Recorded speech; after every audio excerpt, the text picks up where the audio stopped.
Donc, l'erreur, c'est quoi ici maintenant? Vous allez voir une femme, on va dire ceci, qu'elle est bien habillée selon votre goût.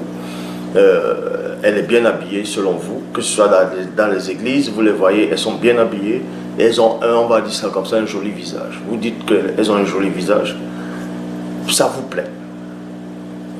Et vous la cotisez, ainsi de suite. Après, vous vous mettez ensemble. Et au moment de passer à l'acte, dès qu'elle ôte ses vêtements,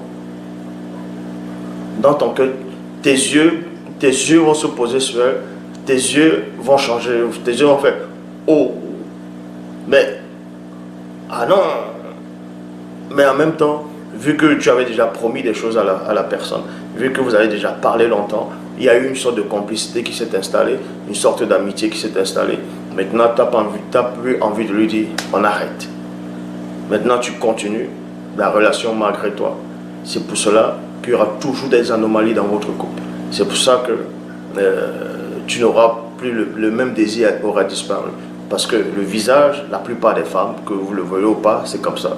La plupart des femmes, bon, pas seulement les femmes, mais je vais commencer par les femmes.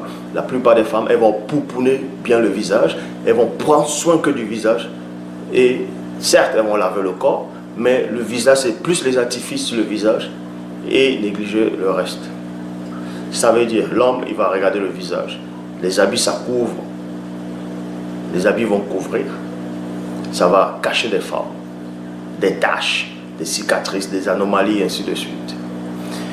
Et l'homme va être attiré par ça. Il ne va même pas prier pour voir si cette femme est destinée pour lui ou pas.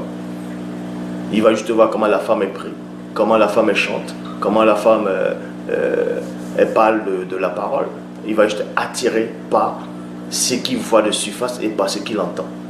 Donc il va aller voir cette femme. Ils vont commencer, ils vont parler, ils vont boire un verre, tout ça là. Et maintenant, dès qu'il commence la relation avec la femme, quand elle enlève ses habits, ses vêtements, il va voir des taches, il va voir des boutons, il va voir que la femme a la forme, on va dire, à l'apparence d'un homme. Et il va voir des anomalies, il va dire, ah, il n'avait jamais vu ses orteils, mais il va voir ses orteils qui sont penchés. Il va voir,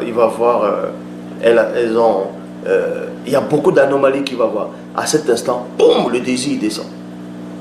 Le désir descend, et dans sa tête, il dit, mince, pourquoi je suis allé trop vite? Pourquoi j'ai vite promis? Mais qu'est-ce qui m'arrive? Et là, il est pris au piège. Surtout quand il s'est marié. Devant tout le monde, il est pris au piège. C'est là où maintenant, ce qui plaît aux yeux réjouit le cœur. Donc si ça plaît plus à tes yeux, ça ne réjouit pas ton cœur. Mais maintenant, à cause des autres, à cause des témoins, tu te sens maintenant obligé d'être avec la personne. Tu vas te forcer malgré toi d'avoir des rapports avec cette personne, de rire. Mais en même temps, d'autres femmes vont passer, tu vas tourner la tête, tu vas regarder. Tu auras toujours envie de chercher la perfection. Tes yeux maintenant vont vouloir se focaliser pour chercher la beauté, la perfection. Et votre mariage est dans l'échec déjà. Est déjà dans l'échec.